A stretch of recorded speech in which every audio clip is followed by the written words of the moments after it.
Alors, Monsieur Vivier, j'aimerais qu'on parle un petit peu de Monsieur Scott, qui a été accueilli à bras ouverts par plusieurs frères, soit réformés, soit libristes. Est-ce que vous pouviez me donner quelques noms de ces personnes? Oui, bien sûr. Monsieur Scott, en arrivant en France, il est resté quelque temps au Havre, au ruban bleu. Il a commencé ses grandes missions au Havre.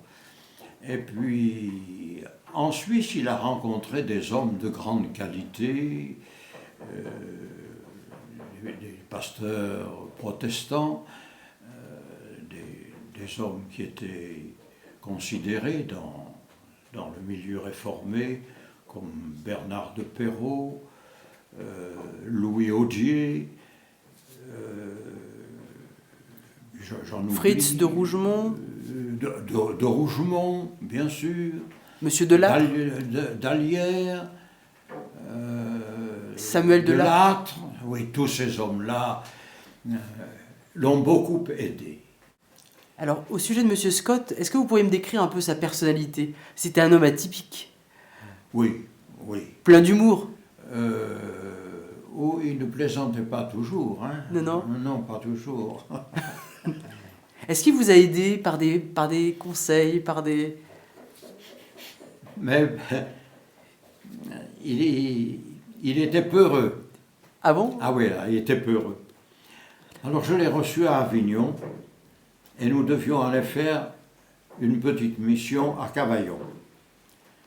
Et moi, je n'avais pas de voiture à cette époque-là, je n'avais qu'une moto avec le silicar.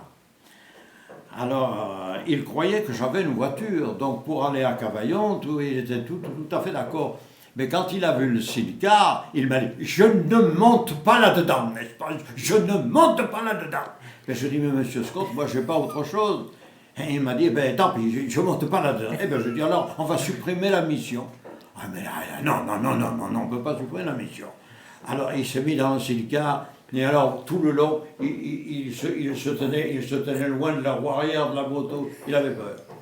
Alors je lui ai dit, mais pourquoi vous avez tellement peur comme ça de monter dans... Ah oui, il m'a dit, parce que j'ai eu, n'est-ce pas, une épreuve en Normandie. Le pasteur, il venait d'avoir acheté une automobile, alors c'était une automobile haute sur pattes, et puis moi, avec ma femme, on était à l'arrière, et puis le chauffeur, il avait son permis depuis 8 jours, et puis on a basculé dans un fossé, et il a fallu qu'on nous sorte par la lunette arrière de la voiture. Alors vous comprenez, j'ai des souvenirs. C'est pour ça que j'ai peur. Il avait une répartie, comme vous disiez tout à l'heure,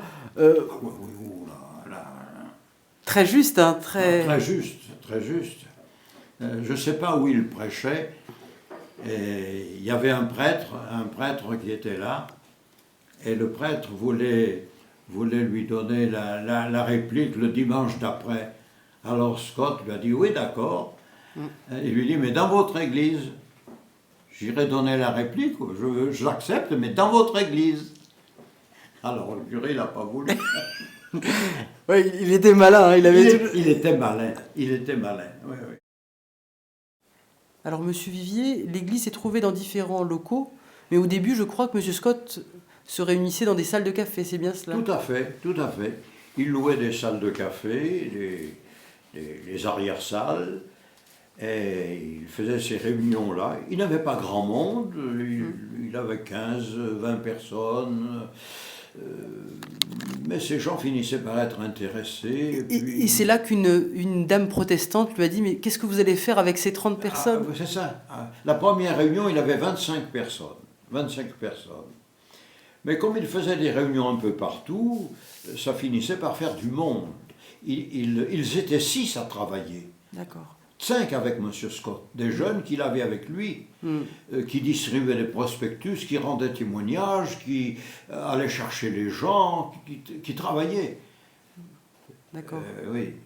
Et donc ensuite, en avril 1935, ils ont ouvert une salle... Et en 1935, alors, ils ont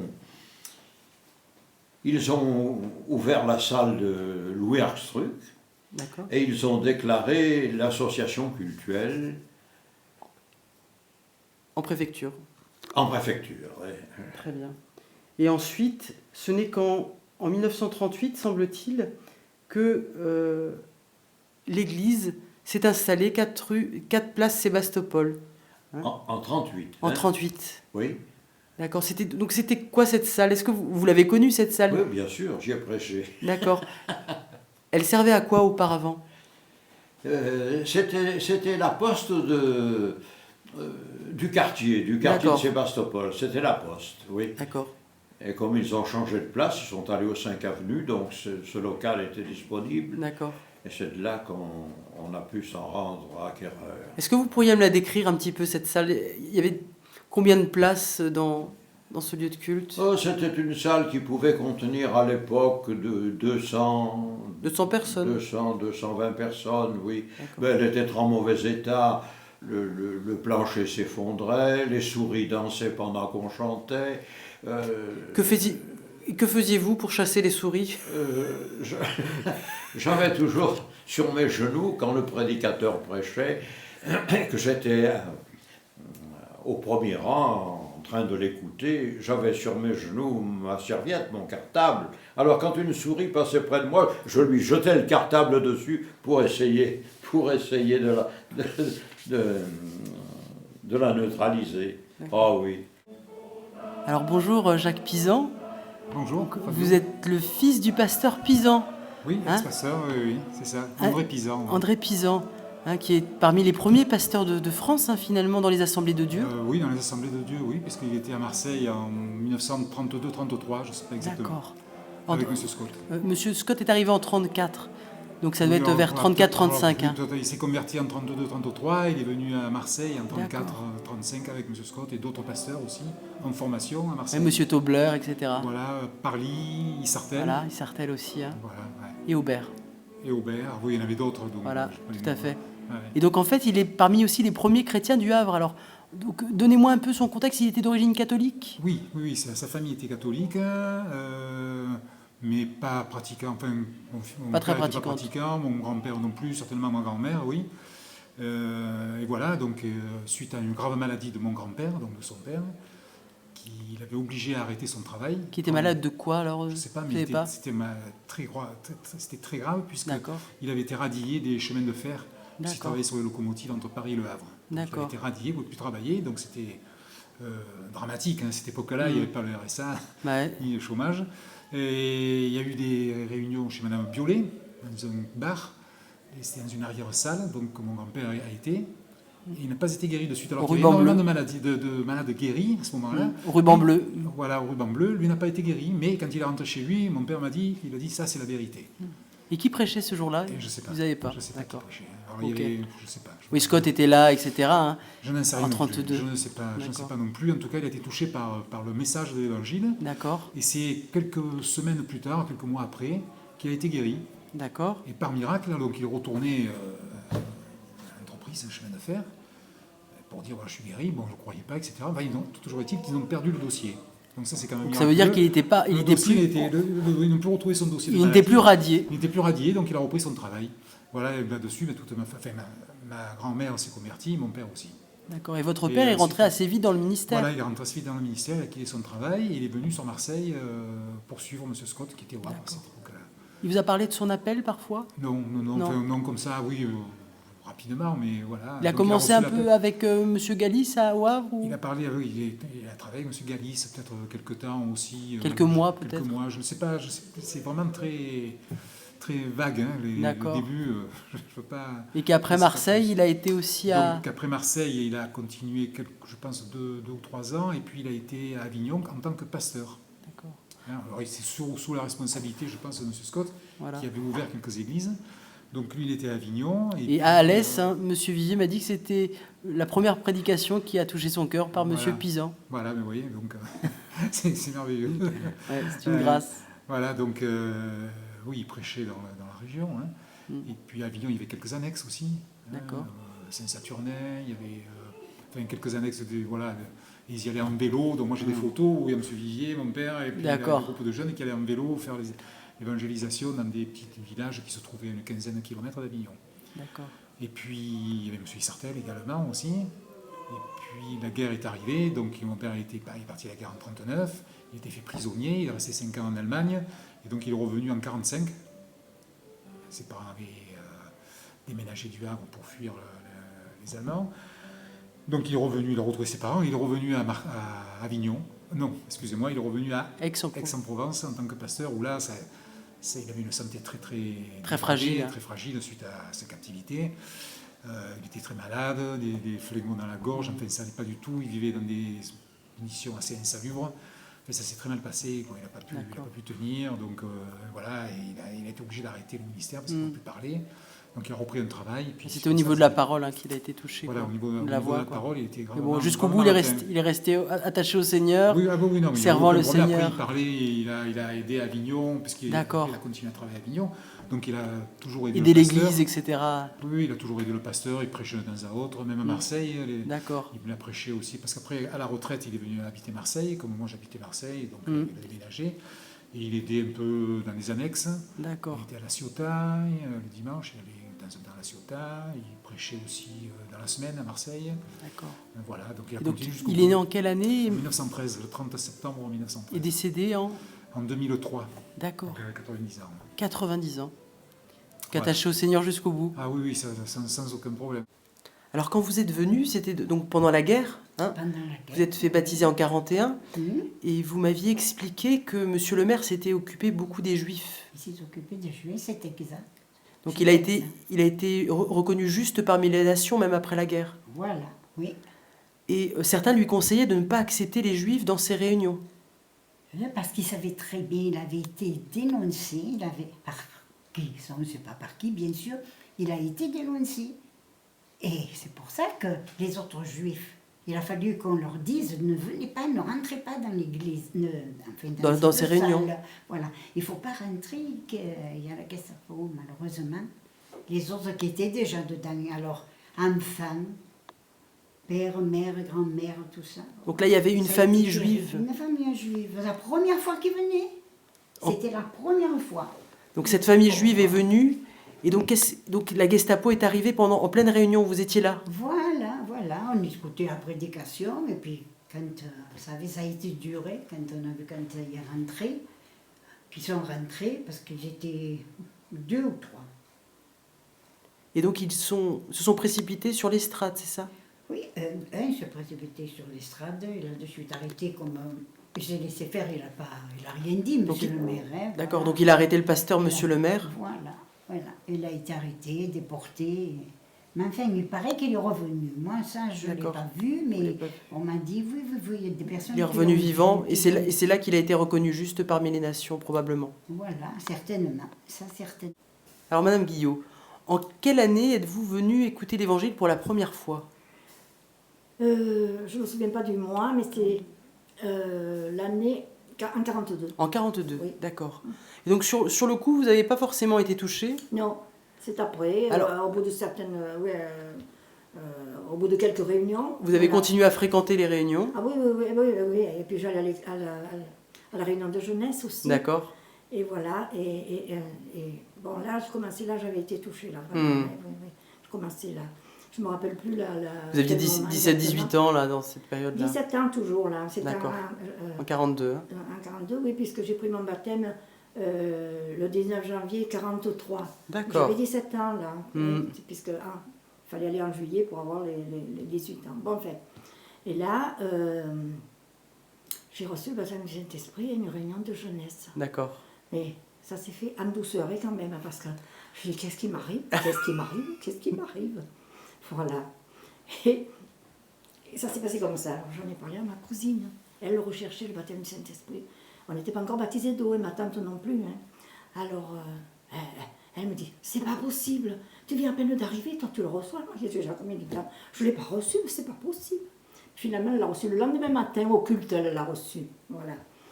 Et voilà, et puis j'ai pris le baptême. Là, les baptêmes ont eu lieu le 19 janvier 1943. Et il y avait Serge Gaillard, sa maman, ses 2 sœurs. Vous vous êtes fait baptiser en même temps? Oui. Donc un autre épisode intéressant de l'église de Sébastopol, c'est l'arrivée de M. Burki en 1946. Ah oui. Alors, Quels sont vos souvenirs quand vous avez vu ce nouveau pasteur? je l'ai très bien accueilli, Mm. mais oui. Je l'aimais beaucoup, Monsieur Becquet, je l'aimais énormément, il m'a beaucoup appris. Voilà. Dans quel domaine? Spirituellement. Dans la connaissance de la parole. Oui. Oh là là. Il nous a tracé le chemin, vraiment. Oui. Avec la saine doctrine. Ah oui, bien sûr. Oui. Donc il a formé un jeune, donc Richard, Richard Caringe, oui. à l'époque, qui a été son stagiaire. Oui, il Voilà. était stagiaire, et puis ensuite il a été nommé à Hier. Ah, hier, d'accord. Et c'est là qu'il a eu des problèmes matériaux, quoi, des problèmes. Donc vous disiez qu'il n'avait combien de... Il avait que... Il avait combien, 2 œufs, 3 œufs pour 4 ou quelque chose comme ça. Je ne me souviens plus exactement. Donc, Ma cousine me l'avait dit. Mais enfin, la difficulté parce qu'il s'est financière... marié avec ma cousine, ma D'accord. cousine Germaine. D'accord. Celle qui nous a hébergés, sa maman nous a hébergés D'accord. à la Pomme, voilà. Donc là, Oui. ça montre les difficultés financières du début Ah dans le oui. mouvement. Ah oui. Il n'avait rien pour vivre, Eh certains. ben oui, mais voilà. Alors il a dit non, je ne veux pas que mes enfants souffrent, et il a quitté le ministère à cause de ça.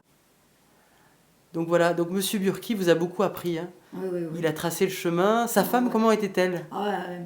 C'est très bien, Madame Burki, je Ouais. l'aimais beaucoup aussi, oui. Et c'est là que vous avez certainement vu un jeune Daniel Quintin arriver dans l'église à cette période-là. Oui, ben, je l'ai revu, je ne me souviens plus quelle année, là. Il n'y a pas tellement, il y a 2 ou 3 ans que je l'ai revu, voilà, oui. Oui. Et donc ce jeune a vite émergé, est devenu stagiaire aussi auprès de... Oui, mais je crois qu'il était d'origine protestante. Oui, tout à fait. Oui. Je connaissais sa maman, venait d'ailleurs à l'église, Oui. Madame Quintin, mère. Voilà. Oui. Donc elle s'était fait baptiser, pas dans l'église réformée, elle. Ah, Voilà. Et est-ce que vous avez souvenir d'autres stagiaires à l'époque? À l'époque, non. Il semblerait que... Ah oui, après il y a eu Samuel Guillot. mon Samuel beau-frère. Guillot. Oui, le frère de mon mari, le frère jumeau. Donc votre papa, donc Robert Burki, est arrivé en septembre 37 Oui, à Marseille. oui. Et il était parmi l'équipe qui assistait Douglas Scott dans toute la Côte d'Azur jusqu'à Toulon, Alès, etc. Tout à fait, tout le sud. D'accord. Et votre papa s'est marié en quelle année? Donc il s'est marié l'année suivante, D'accord. en 1938, au mois de juin. D'accord. Le 25. Le 25 Le juin 25 pour 38. être précis. Et donc ils ont été à Alès. Il était pasteur à Alès. pasteur à Alès, oui. Alors, est-ce que vous pouvez juste me citer un petit peu les villes où il a été pasteur dans toute cette période-là, avant d'arriver en 46 à Marseille? Alors il a fait Alès, ensuite il est allé à Nîmes. Il est D'accord. resté quelques années à Nîmes. Après Monsieur Vivier. Voilà. Et ensuite il est arrivé À Marseille en Sébastopol, 46. oui. Alors, quels étaient un petit peu les grands moments de cette période? Il me semble c'est grâce à lui que Félix Piat a été ouvert. Oui, parce qu'il y avait énormément de monde là, place à la salle Sébastopol. Donc il était nécessaire d'ouvrir une seconde salle dans un autre quartier. Donc c'est ce qui a été fait. On a commencé à faire des réunions de quartier avec Piat. Voilà. À Ouais. partir de 70 personnes qui sont parties, d'après Monsieur Vivier. Voilà, très bien. Si Voilà. M. Vivier l'a dit, c'est que c'est Voilà. exact.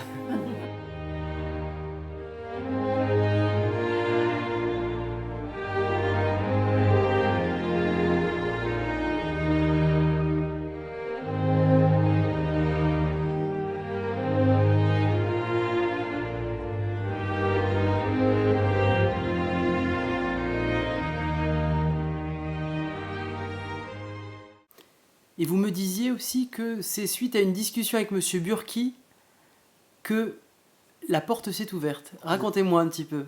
Exactement. Bien, c'était lors d'une convention régionale qui avait lieu à Alès.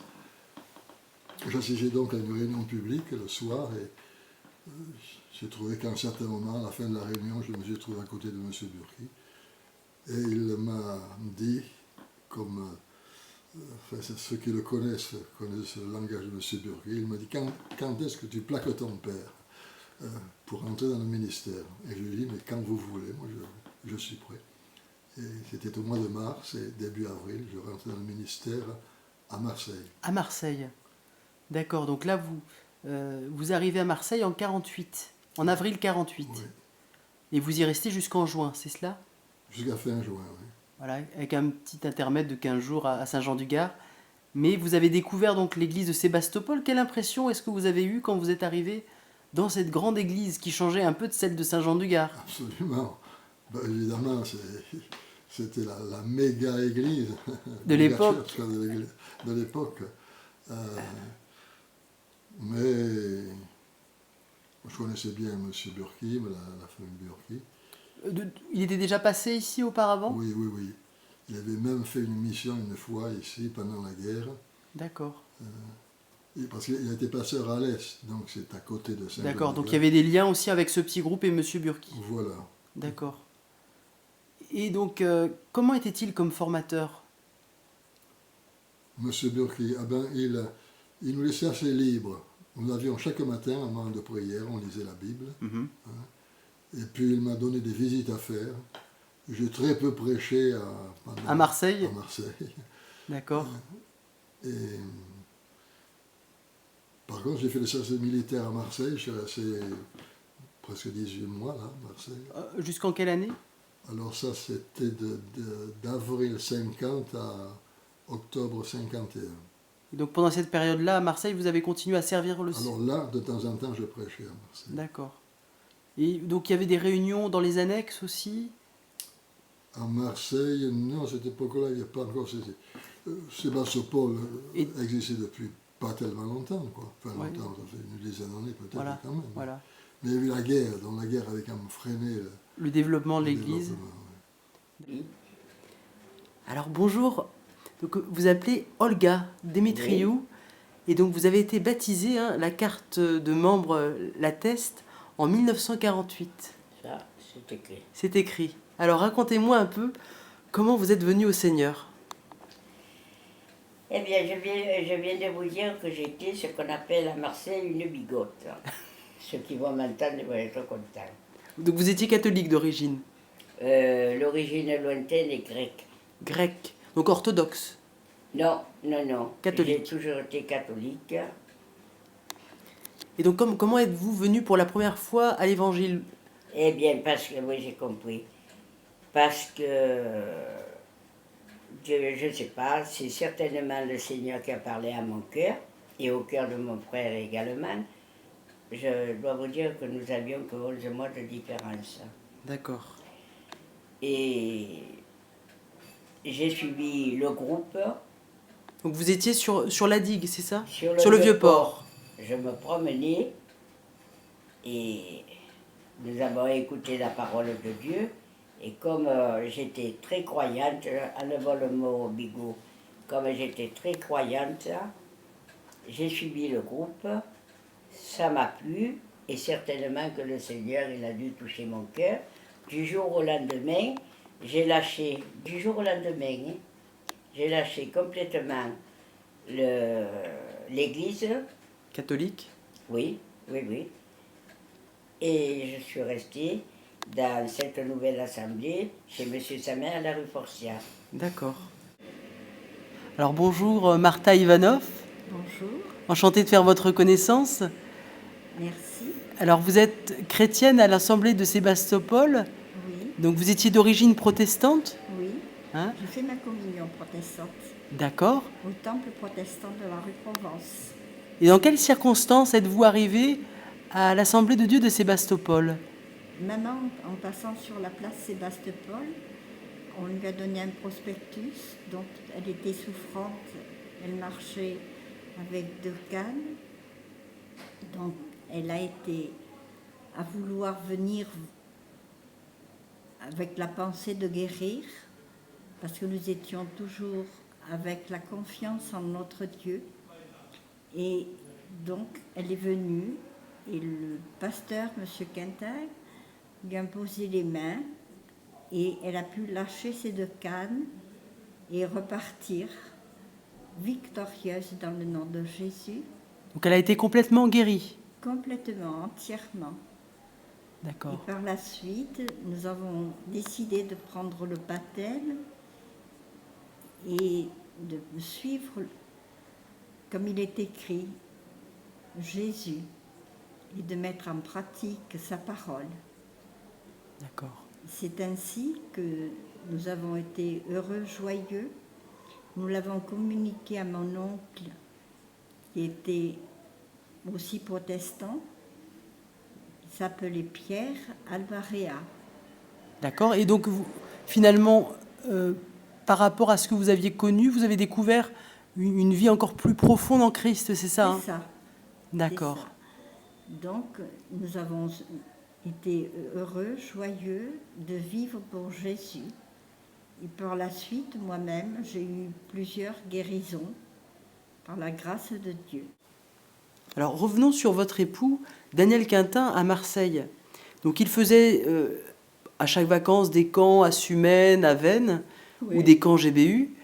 Et à Marseille, il fréquentait plutôt une église des Frères Larges, Oui, avec un pasteur allemand, c'est ça?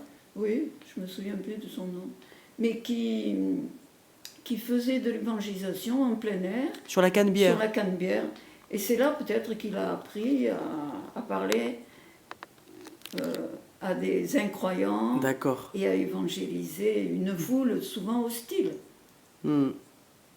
Et donc, ses parents, vers 45-46, ont commencé à se rendre dans l'église de Pentecôte, Voilà, place Sébastopol. oui, très bien. D'accord. Mhm. Et lui, sur les conseils de ses parents, venait, mais juste pour écouter les prédications, de temps en temps, au début. Oui, sur la pointe des pieds, Parce qu'il fréquentait d'autres milieux évangéliques. Hein. des milieux qui étaient très hostiles au baptême du Saint-Esprit.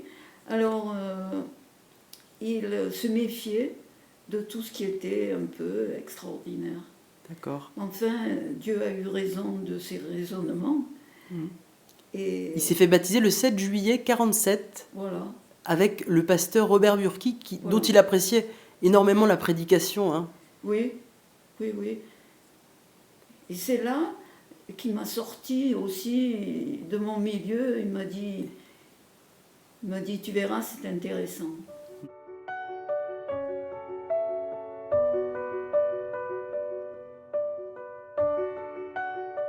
On a pu faire des modifications tellement qu'on a pu acheter le local et de là est sortie la belle église que nous avons aujourd'hui, D'accord. avec un immeuble de 7 étages Voilà. qui ne nous appartient pas bien sûr, mais on a eu la salle plus un appartement F4 au premier étage. Et le sous-sol aussi. Une partie du sous-sol.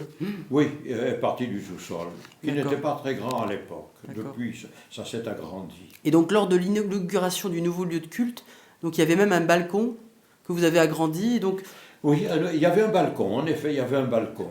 Mais la salle était plus étroite que celle d'aujourd'hui. d'accord, qui a été élargi là depuis. Oui, donc nous avions moins de place qu'aujourd'hui. D'accord. Aujourd'hui, nous arrivons à mettre... On peut monter à 300, je il y a pense. 15 jours, c'était une réunion exceptionnelle, où nous avions du monde partout, ils ont compté 390 personnes.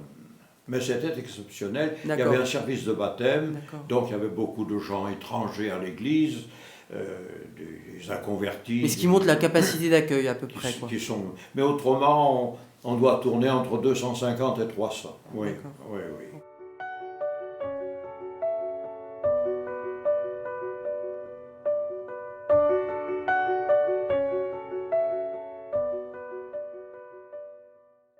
En 1970, nous avions dans l'Assemblée des industriels, des chefs de bureau, des infirmières, des institutrices, des professeurs, des officiers, terre et mer, des médecins, des ingénieurs, des hauts fonctionnaires, des étudiants, des femmes de médecins, la mère d'un député, le sous-directeur du cimetière de Saint-Pierre, qui est un des plus grands d'Europe, un neurochirurgien, un commandant et colonel de gendarmerie, une directrice du lycée Montgrand de 3000 élèves. Nous avions du très beau monde, du très très beau monde.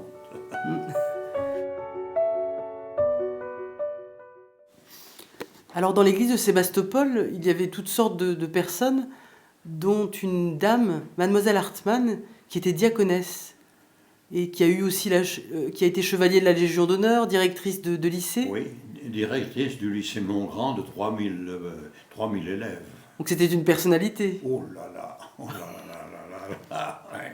Elle a travaillé pour Viens et Voix aussi, elle relisait les articles. Oui, elle a fait beaucoup. Oh là là, elle avait une machine à imprimer. Elle imprimait les sermons, elle envoyait les sermons à tous les pasteurs. Elle reprenait des études des Anglais ou des Américains, et puis elle envoyait ses études aux serviteurs de Dieu en Elle les France. traduisait, des choses comme Ah, ça. oui. C'était une femme de valeur. Elle s'occupait des vieillards, elle pourvoyait à leurs besoins en charbon, elle allait faire des demandes à la mairie, à la préfecture, pour aider les vieillards. Elle a beaucoup fait. Oui, D'accord. oui. Ah, c'était une sœur appréciée dans l'Église. D'accord. Ouais, appréciée. Une des seules qui a eu ce statut de diaconesse d'ailleurs. Enfin, on n'appelait pas ça une diaconesse, mais elle était là. Voilà. C'était une ancienne. Voilà. Elle faisait des visites, des choses comme Oui, ça. oui. Oh, puis alors, c'était une personnalité. Hein. Elle a écrit même des livres, je crois. Oui, semble-t-il. elle a écrit sur l'histoire d'Israël, elle a écrit sur l'histoire de l'Église. Oh oui, c'est une femme. Au niveau historique, elle a aussi... Une femme de valeur. D'accord. Oui, oui. Très bien. Voilà. Une femme de valeur, mademoiselle Hartmann.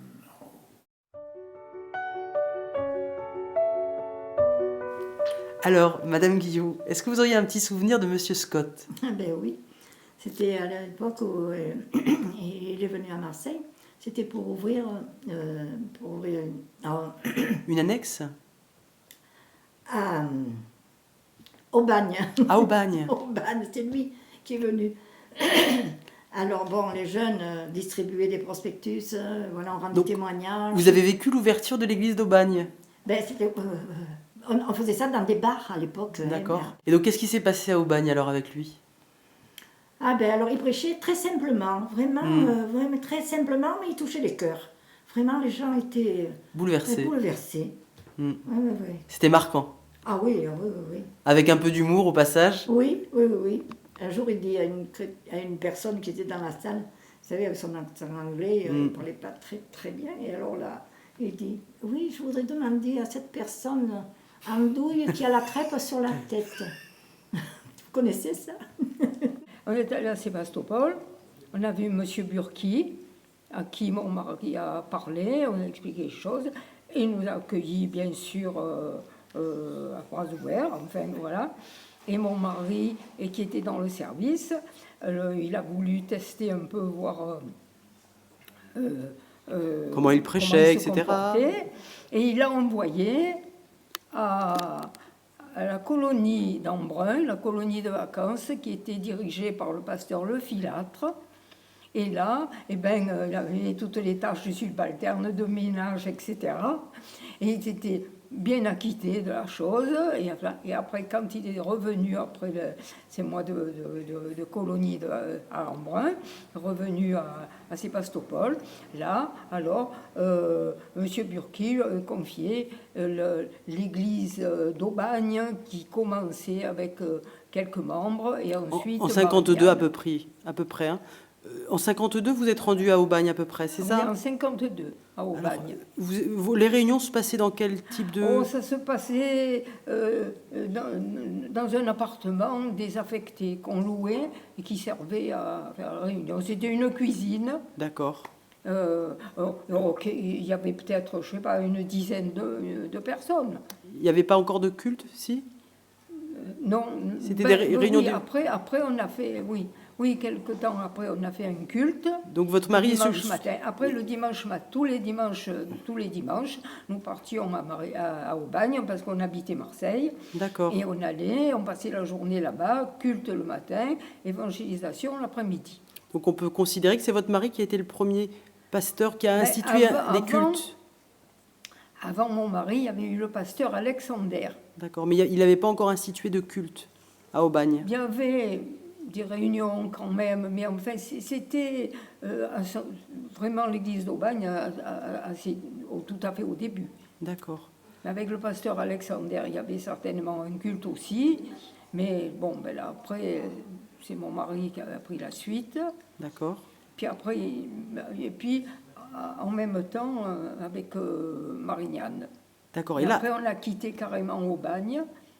Quelqu'un d'autre a pris l'église au bagne. Je ne sais plus. Oh, ça devait être certainement un jeune pasteur qui secondait M. Burki. d'accord. Voilà. Et donc à Marignane, est-ce qu'il y avait eu quelqu'un d'autre avant vous? Pardon? À Marignane, est-ce qu'il y avait eu quelqu'un d'autre avant vous? Bon, c'était par le fait qu'il n'y avait pas de pasteur vraiment.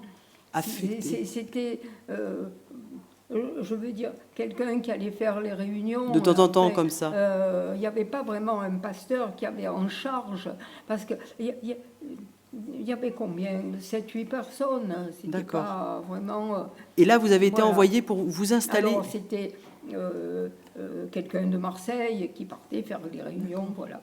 Et un jour, donc, M. Burki vous a demandé de vous installer. Alors, à Marignane, on faisait les réunions dans une villa désaffectée, on faisait les réunions, et ensuite, bien, on a eu à cœur, l'église commençait à s'étoffer.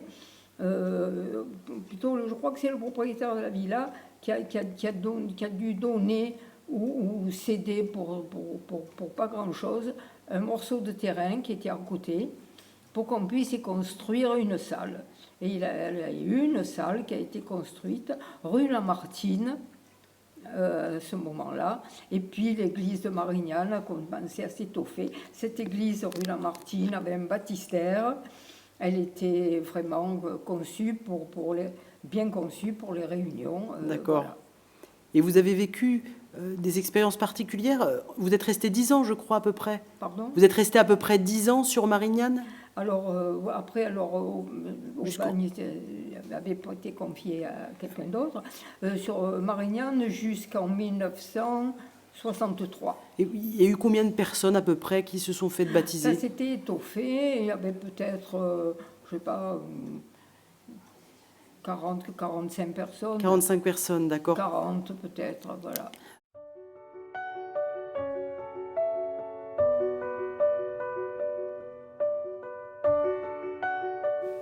Alors racontez-moi un petit peu le démarrage de Félix Piat.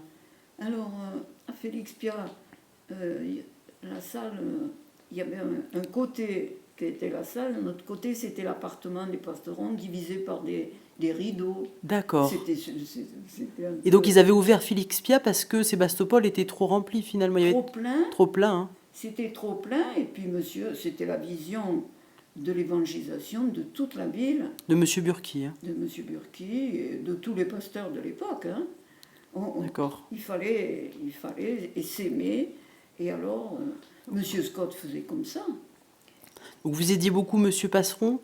Vous Oui, étiez un peu entre les deux églises ou plutôt au début de... Non, nous sommes restés sur Sébastopol. Mais moi, j'allais une fois par semaine faire l'école du dimanche à Félix Piat. Enfin, l'école du mercredi, du jeudi, c'était à l'époque, à Félix Piat. Et votre mari... C'était un peu folklorique parce que c'était les enfants du quartier. Le quartier était fréquenté. J'avais des petits voyous. Mais enfin, je me débrouillais. Bon, mais c'était bien. Et votre mari alternait aussi entre... On venait aider M. Passeron, mais D'accord. il était quand même sur Sébastopol. Il est resté plusieurs années avec M. Burki, plusieurs années avec M. Baudouin. Il est resté longtemps à Marseille. Oui, tout à fait. Presque 6 ans. Alors, Monsieur Vivier, parlez-moi juste de la date de l'ouverture de la première annexe de Marseille. Alors, la première annexe de Marseille s'est trouvée dans le quartier populaire de Saint-Mauron, Félix Piat. Là, nous avons trouvé une petite salle d'une centaine de places et l'église de Sébastopol a donné 70 de ses membres pour commencer l'œuvre, qui s'est développée doucement jusqu'à l'ouverture d'une autre grande église parce que Félix Piat était devenu... les locaux étaient devenus insuffisants pour contenir les gens qui venaient au culte et aux réunions d'évangélisation. Donc c'est Robert Burki qui a placé M. Passeron. C'est M. Robert Burki qui a placé ce jeune évangéliste, Georges Passeron. Georges Passeron, plein de vie, plein d'allant. Oui, il a fait un très bon travail à Marseille. Et bien plus tard, c'est M. d'Alger qui a ouvert le beau local à Kléber. Et plus tard, il y a eu les frères Poncet qui ont pris la succession de Monsieur Passeron.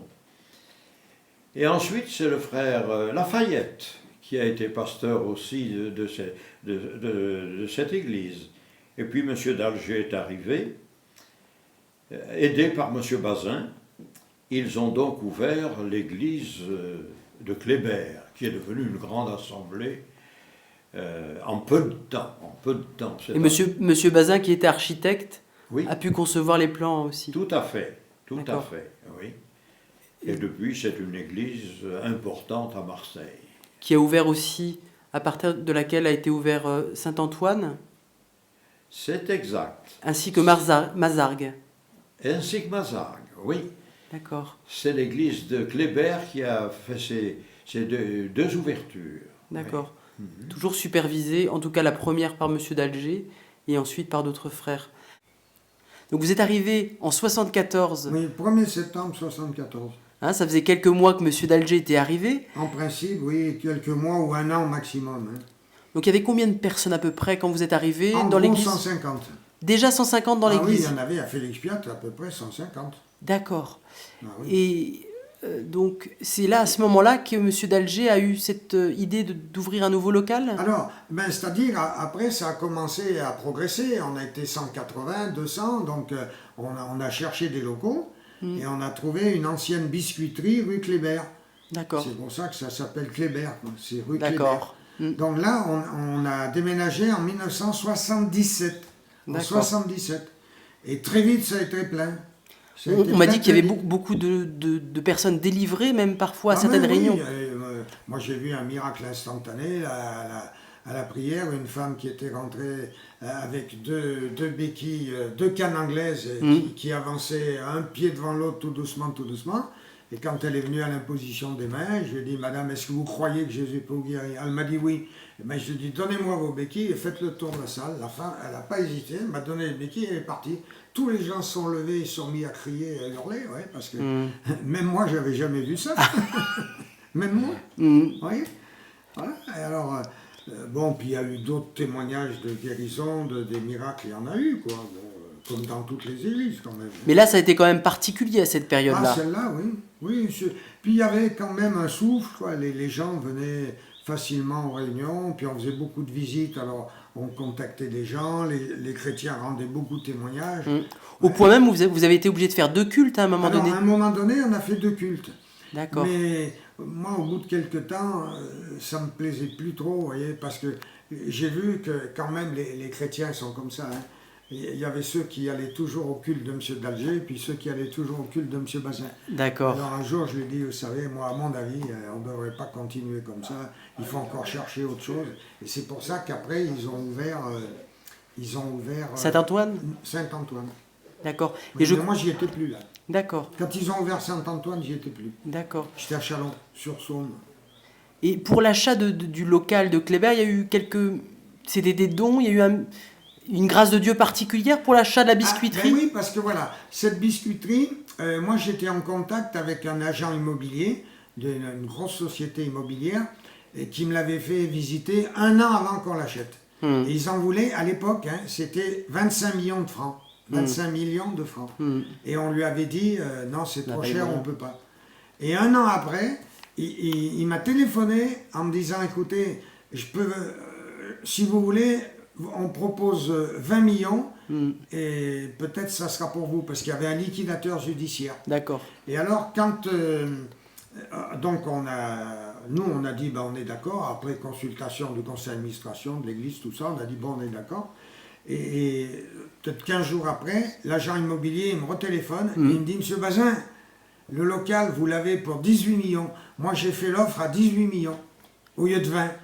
Vous voyez, il avait parlé de vin, on était d'accord pour vin. Et lui, il a envoyé au liquidateur judiciaire, il a dit, bon, parce que lui, il mentait, hein, il a dit, j'ai une proposition à 18 millions.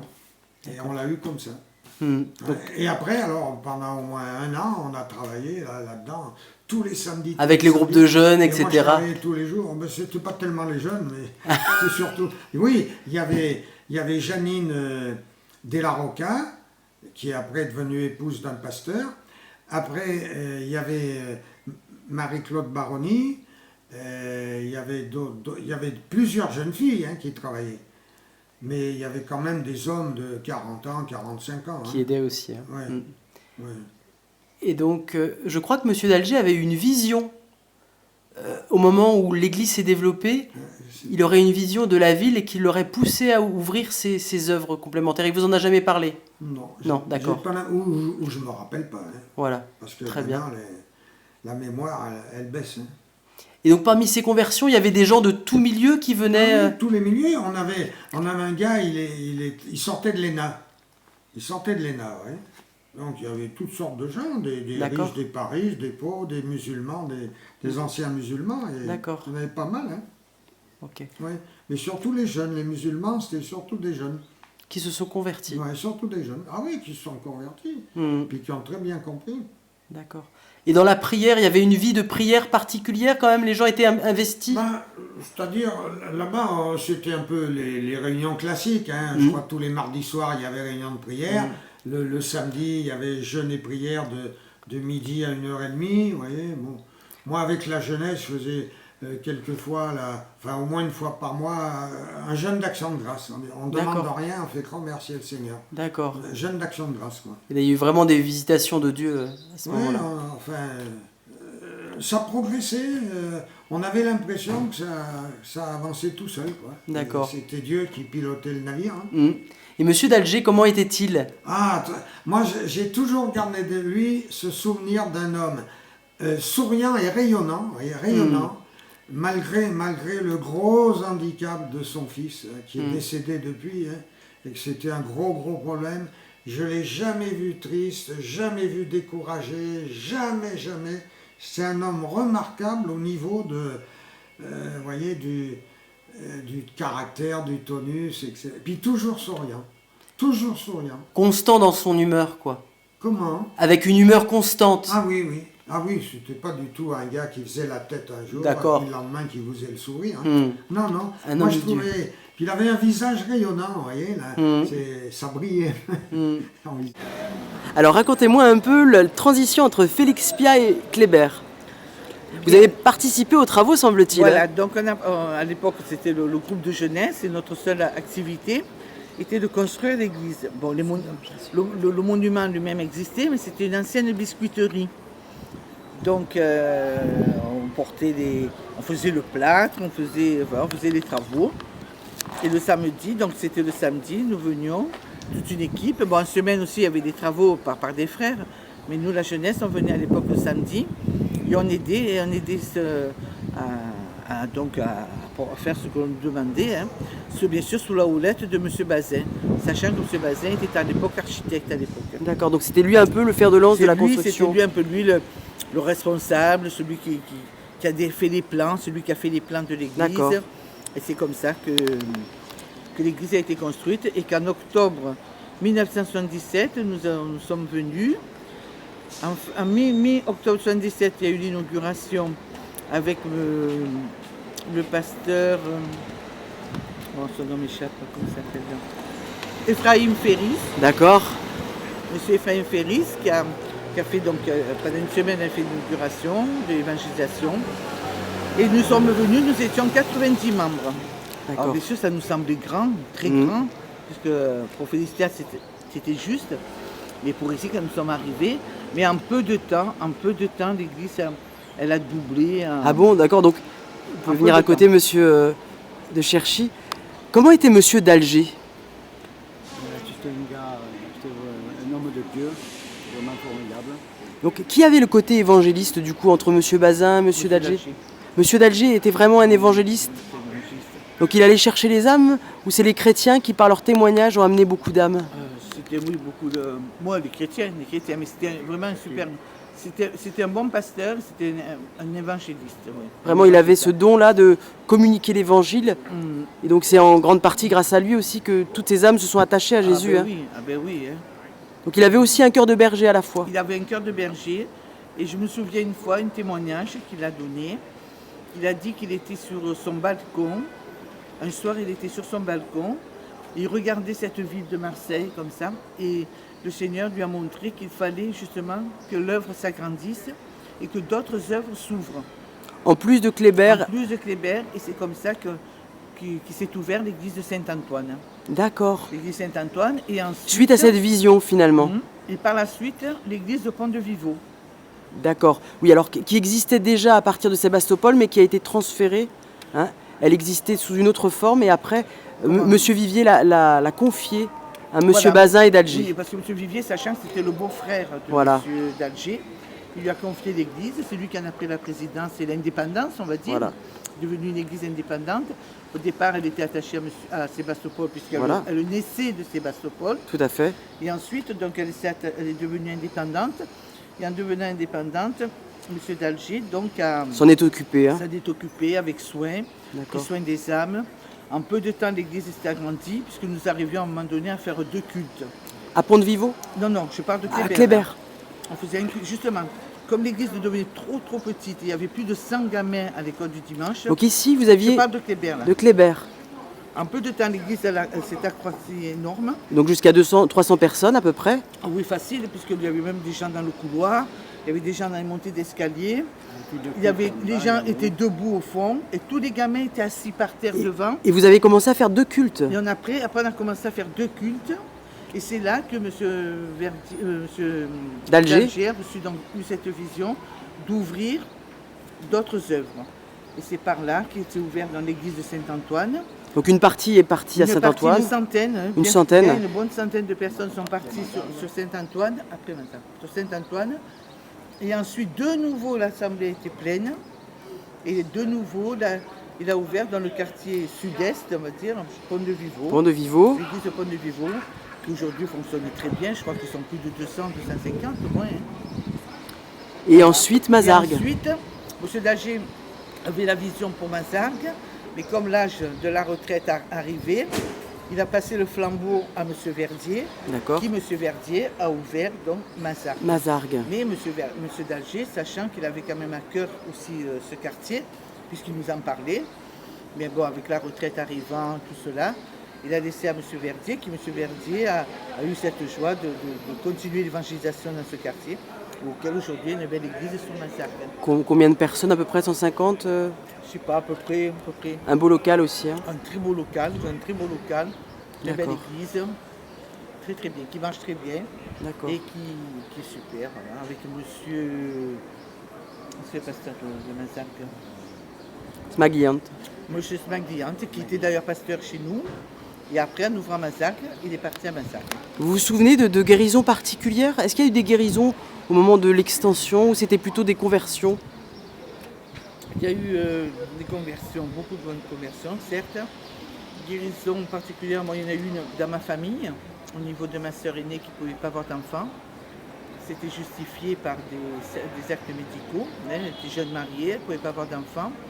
Et en venant un dimanche à l'église de la Kléber, elle est allée donc simplement à l'imposition des mains. Et il y avait donc M. d'Alger, M. Bazin qui ont prié pour elle. Et quelques mois après, elle nous a annoncé qu'elle attendait un joli bébé. Voilà. Pour la gloire de Dieu. Voilà, pour la gloire de Dieu. Donc pour moi c'est un miracle, sachant que je ne pouvais pas du tout avoir d'enfant. Et vous avez le souvenir de guérisons marquantes ou de conversions? J'ai eu une guérison lorsque j'étais en activité, je travaillais dans la métallurgie, j'avais reçu un morceau de fer dans l'œil. D'accord. Et l'ophtalmo, il m'a dit, il faudra que je vous rentre à l'hôpital pour vous faire lever. Mais je vais vous mettre un liquide pour attendre 3 jours s'il sort ce morceau de fer. Un morceau de fer dans l'œil. Hein. Un morceau de fer, une paille, on appelle ça une paille. Et moi j'ai dit, le dimanche je suis allé à l'Antonville, c'était le vendredi. Ça. Je devais retourner le lundi au ophtalmo. Et le dimanche je suis allé à l'Antonville, le lundi j'avais plus rien. Et quand je suis allé au l'ophtalmo, il m'a dit bon, ben, on va voir, je vais faire opérer. J'ai dit c'est pas la peine, et j'ai pleuré. Il m'a dit c'est pas possible, mais comme il a fait pour sortir, c'est impossible qu'on le sorte, il faut une opération. Alors que je lui ai dit c'est le Seigneur qui m'a guéri. Ensuite, vous êtes arrivé en 62 ou 63, 63 semble-t-il. Tout au début 63, oui. J'ai dû venir en 62 pour faire quelques réunions. D'accord. Mais c'est au début 63 que je suis arrivé comme pasteur de l'église. Alors, le Seigneur a dû vous tirer par les cheveux. Ah, tout à fait, parce que lorsque je suis rentré d'Algérie, j'ai rencontré M. Pinguet, qui était un stagiaire de l'église de Sébastopol. Et il m'a dit, frère Vivier, vous devriez venir à Marseille, Sébastopol, vous savez, ça serait bien, on voudrait bien vous avoir. Je lui ai répondu, écoute-moi bien, si le Seigneur me veut à Marseille, il faut qu'il m'y amène en me tirant par les cheveux. Sinon, moi, je n'y viendrai jamais. Et puis, vous voyez, j'ai été pasteur à Marseille, Sébastopol, pendant 25 années. Et c'est les frères qui, en congrès, vous ont élu? C'est les frères, oui, parce que je devais aller à Lyon. Il était décidé que j'allais comme pasteur à Lyon et que M. Burki venait pour la deuxième fois pasteur à Marseille. Et à la convention de Béziers, la convention n'a pas accepté. La convention a dit non. On enverra M. Burki à Lyon et le frère Vivier à Marseille. Donc on a dû obéir. Et je suis venu là où je ne voulais pas aller. D'accord. Mais le Seigneur vous a largement béni pendant cette période. Ah oui, je ne regrette pas, non. Donc là, vous avez été aidé de plusieurs stagiaires, Roger Albert, Jacques Giraud, Claude Élec, Monsieur Cortès. Oui. C'était les premiers stagiaires, il y a eu Monsieur d'Alger. C'est vrai. Bien, j'avais eu tous ces jeunes gens, je les avais eus déjà à Oran. D'accord. Donc vous avez récupéré une partie de ces stagiaires-là? Oui, à Marseille. À Marseille, j'ai récupéré Claude Élec, Jacques Giraud et Roger Albert. Qui ont ouvert 3 églises. Qui ont ouvert 3 églises, à La Ciotat, à Martigues et à Arles. Donc là, ils ont ouvert ensemble. Voilà. Jacques Giraud et Roger Albert. D'accord. Tous les deux. Tous les deux. Et les chrétiens de Sébastopol, 8 ou 10, allaient pour rendre témoignage lorsqu'ils présidaient leur réunion et pour encourager leur mission. Oui, pour encourager les gens. Alors Bernard Asquette et Max, je les ai eus à Marseille et Sébastopol. Oui. D'accord. Vous avez eu aussi Louis Martinez, semble-t-il, peut-être? Aussi, oui, Louis Martinez. D'accord. Bernard Bonjour. Vous avez eu, semble-t-il, aussi Monsieur Madoz. Ah oui, à Sébastopol. À Sébastopol. Alors parlez-moi un peu de l'église de Sébastopol. Donc vous êtes arrivé en quelle année exactement? Alors, mon mari est arrivé un peu avant, parce que moi j'étais à Aix avec mon fils qui était très malade. Donc moi on est arrivé entre 60 et 62. D'accord. Voilà. Mon mari est rentré dans le travail. Hein, et puis, à fond, c'est un homme qui était consacré. Vraiment. C'est un homme, quand nous étions en congé, il regardait l'heure, pourvu qu'ils ouvrent la salle avant l'heure. Pourvu ça, je disais, sois gentil, laisse-nous passer les vacances tranquilles. Il faisait énormément de visites, c'était un homme... Un berger? Oui, il a été appelé par ce passage de l'Évangile, toi suis-moi et je ferai de toi un berger. Et il a été le berger. Du reste, on en parle encore, n'est-ce pas? Il y en a encore qui parlent de ce sens en 2007. On l'appelait l'apôtre de l'amour. Ça veut tout dire, hein? Ça veut tout dire.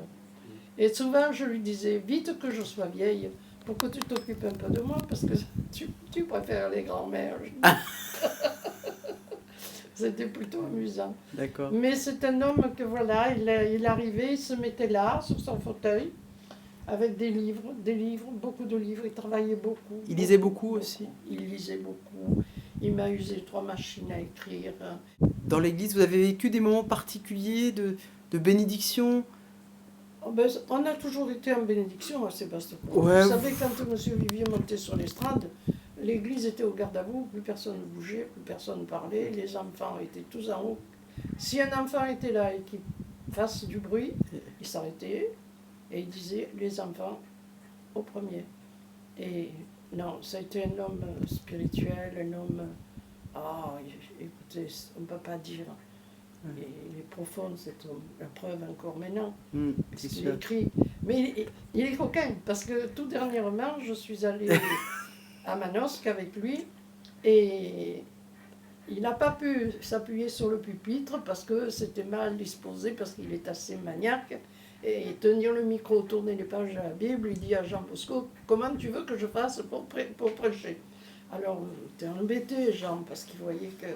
Alors, il dit, ben écoute, t'inquiète pas, je vais prêcher sans ma Bible. Voilà. Écoutez-moi. Une demi-heure, il a prêché. Quand il a fini et qu'on est reparti en voiture, je dis, tu es un coquin. J'ai dit, parce que... Il me dit, parce que j'ai peur qu'il me manque quelque chose.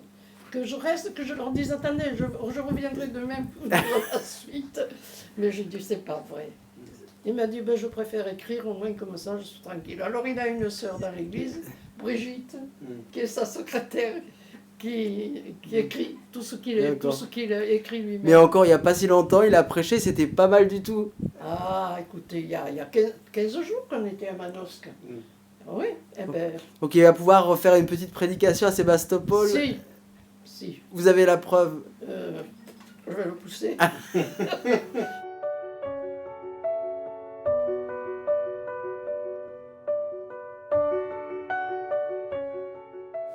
Alors, Monsieur Vivier, pourriez-vous me parler de la deuxième ouverture à partir de Sébastopol?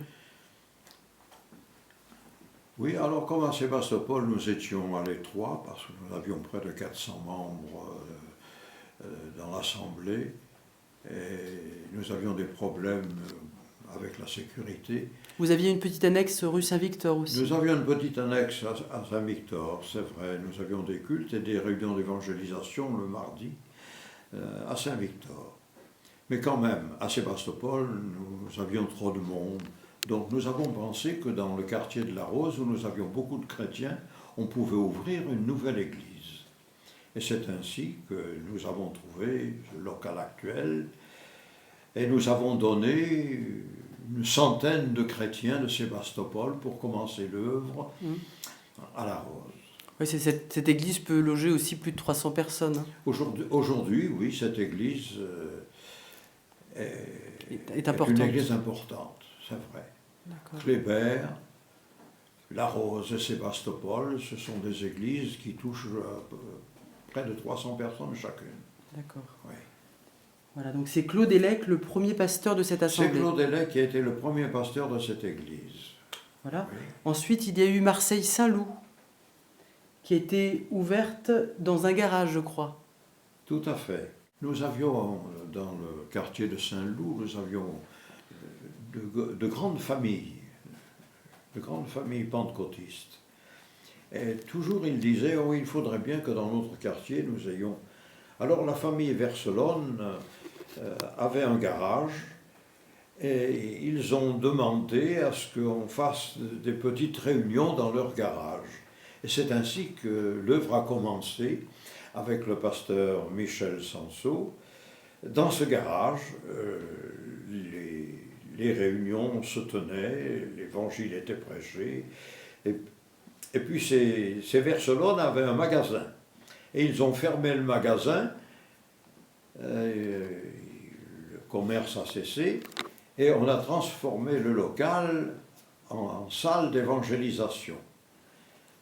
Et au bout d'un certain temps, comme Sébastopol ne pouvait pas s'occuper de tout, c'est l'église de Kléber qui a pris la succession de Marseille-Saint-Loup.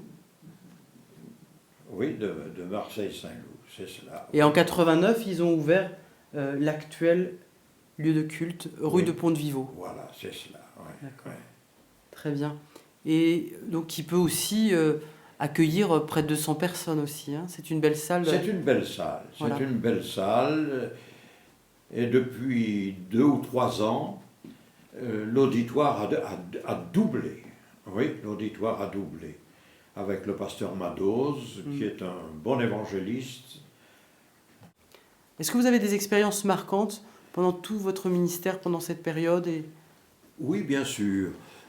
Nous n'avions pas seulement des réunions dans l'église de Sébastopol ou à Saint-Victor. Nous avions des réunions d'évangélisation dans plusieurs quartiers de la ville. Par exemple, nous avions une jolie petite salle louée à un cafetier dans le quartier de Sainte-Marguerite, où nous avons gagné pas mal d'âmes. Nous avions aussi une autre salle sur le Vieux-Port, au-dessus d'un grand café, le Petit Pernod. Nous avions des réunions sur la grande place au-dessus de Sébastopol, qu'on appelle la Plaine. Donc dans pas mal de quartiers, on faisait de l'évangélisation, et là on gagnait des âmes. On gagnait des âmes.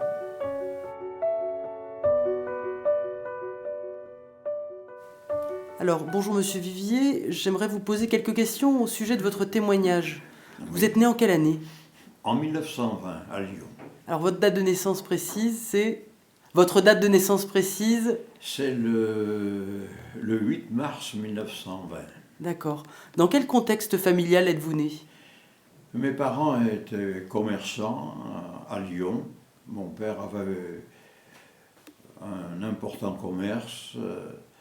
Il avait des ouvriers. J'ai grandi dans cette ville. Enfin, j'ai passé mon enfance dans cette ville. D'accord. Oui.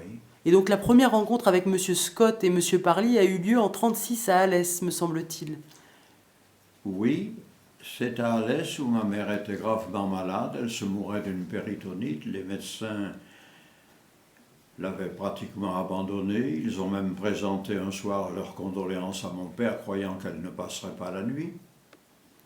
Et puis une voisine est venue rendre témoignage à mon père au sujet d'un prédicateur pentecôtiste qui prêchait sous une tente à Alès.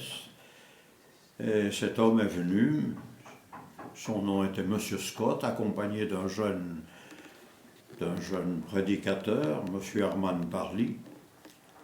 Ils ont prié pour ma mère et elle a été guérie.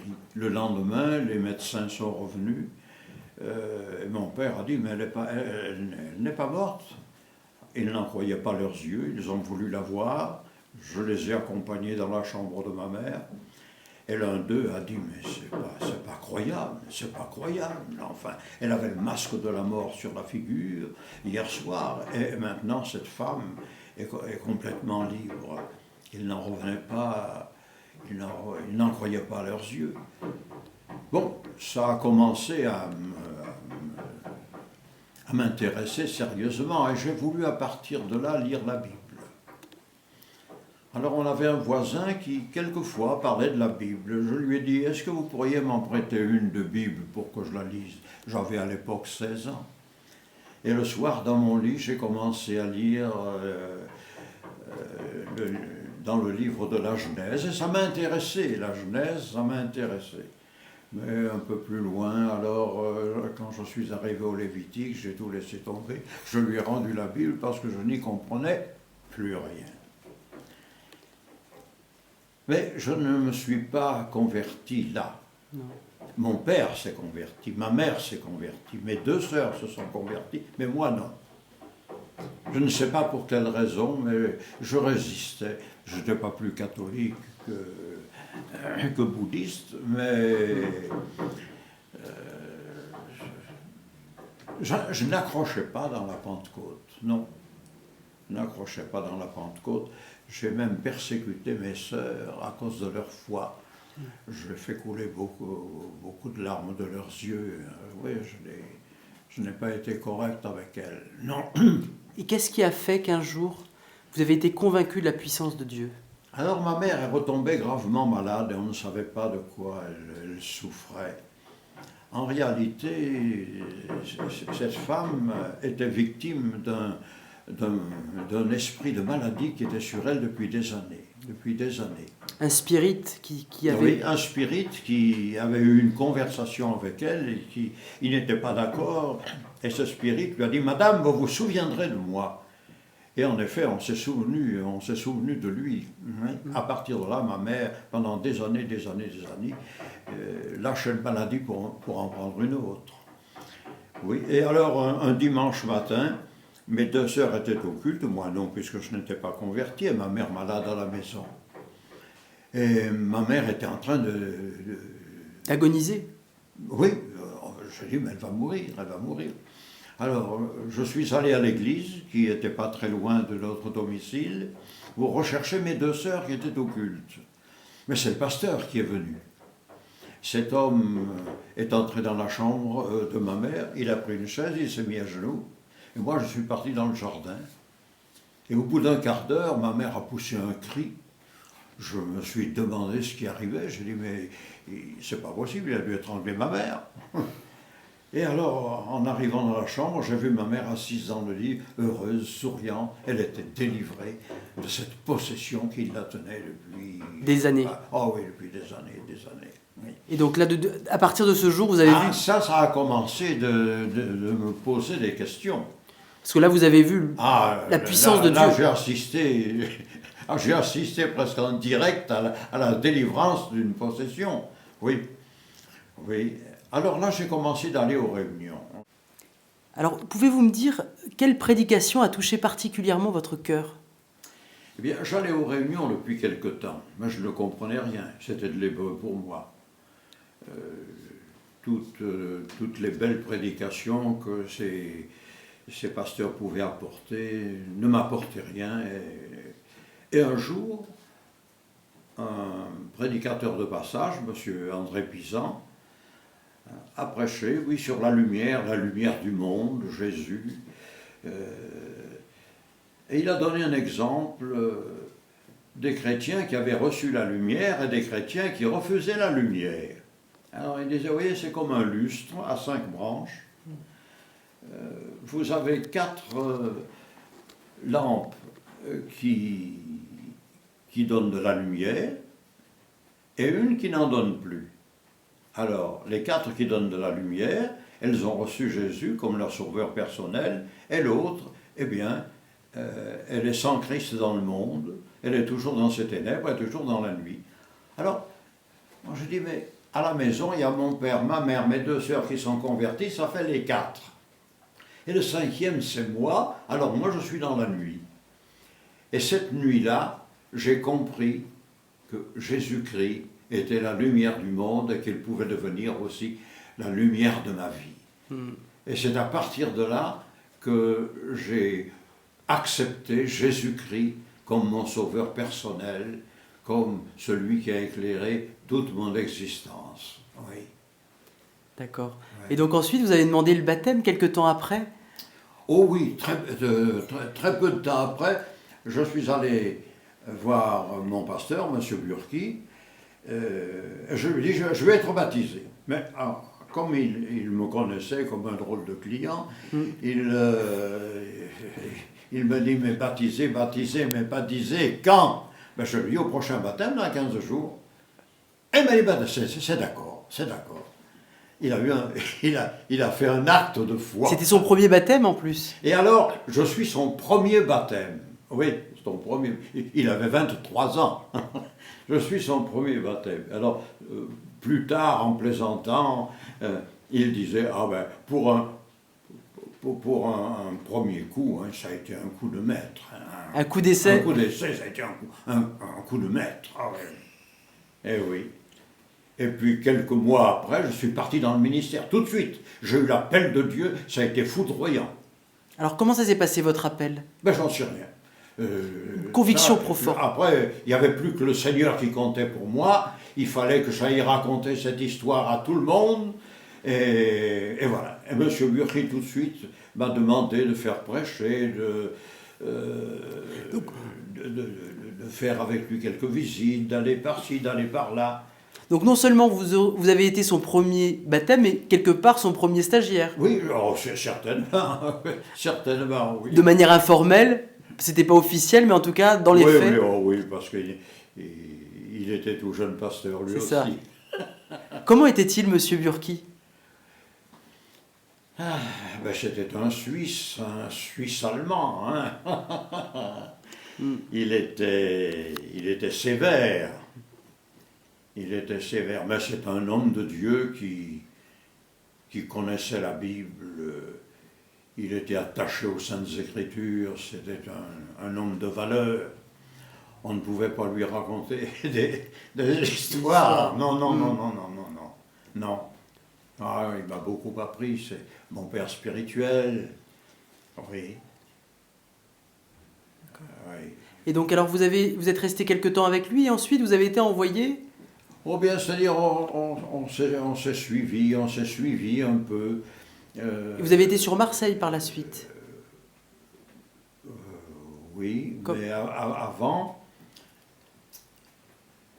avant tout ça, bon, alors quand je suis parti dans le ministère, je m'occupais d'une petite assemblée à Nîmes. Puis cette assemblée était devenue trop petite. J'avais cherché une autre salle, la salle de la rue des Jardins. Et c'est M. Burki qui est venu pour l'inaugurer. Et puis, comme il y avait pas mal de monde, il m'a dit, bien écoute, je vais rester pasteur ici, et tu restes avec moi, bien sûr.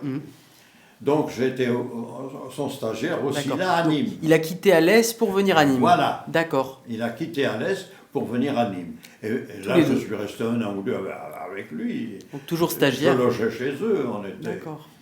Ouais. Leur maison a été la mienne pendant des années aussi. Donc, lui aussi était de l'armée du salut et sa femme était d'origine réformée. Ah, je ne sais pas, peut-être bien. Oui. Elle a dit... Oui, Paulette me l'a dit. Alors c'est bon, oui. Ça je ne me rappelle plus. Lui, oui, il était salutiste, je crois. D'accord. Et donc vous avez été formé à son école. Comment est-ce qu'il vous a formé, Monsieur Burki? On ne peut pas dire... C'est son exemple, c'est de le voir, c'est de l'entendre. Et de le suivre. Et de le suivre, oui, bien sûr. Et de le suivre. Ma formation théologique ne vient pas tellement de lui, elle vient de Kenneth Ware. Oui, mais avec le Robert Burki, j'ai appris... Toutes les bases de la doctrine. J'ai appris à prêcher, j'ai appris à faire les visites, j'ai appris à m'occuper d'une église, j'ai appris toutes ces choses-là. La théologie pratique. Oui. Et avec Kenneth Ware, alors... Ah, c'était la dogmatique. Hein. C'était le bureau toute la journée, moi qui n'en avais pas l'habitude. Ça, c'était à Toulon, quelques années après. C'était à Toulon, oui. Il vous tenait au bureau? Oh là là, il me tenait au bureau. Alors je lui disais, mais là, tu vois, il y a quand même 2-3 personnes qui auraient besoin que j'aille les visiter. Et ça, c'était pour m'escaper un peu. Il me dit, non, c'est pas le moment de faire des visites, c'est le moment de travailler. Et pourtant, on avait très peu d'écart d'âge. Il avait 25 ans, moi j'en avais 19. Il avait une personnalité remarquable aussi. Hein. Ah oui, on était très liés.